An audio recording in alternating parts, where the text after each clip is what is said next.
The first time I came across this particular watch was when my customer Vasileios from Greece inquired through the website looking to sell it.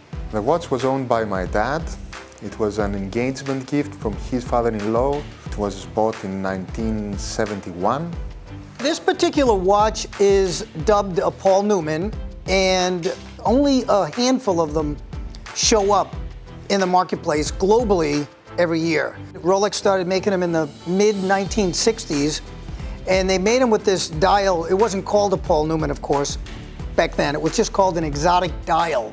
I actually used the Bob's Watches website to send an inquiry about the watch, and I didn't have the slightest idea of the value. We noticed that lots of customers were wondering, what's my watch worth? How do I know what the value of it is today? How do I know I'm getting a good deal if I'm buying the watch? We show both the buy and the sell price. So if people are looking to buy a watch, they can see what the price is. And if they're looking to sell that same watch or that same model watch, they can see what the sell price would be.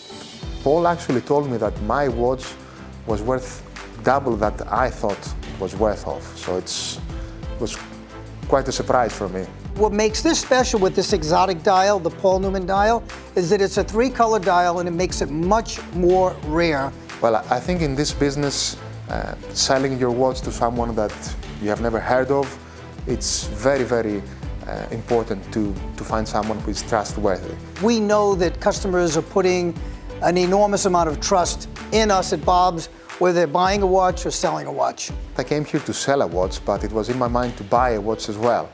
It's a black Submariner, a Rolex. It's very classical. It's in great condition and in great price. At the end of the day, we wanted to build a better marketplace for people to buy and sell watches. So it's real important that they're happy whether they're buying or selling a watch.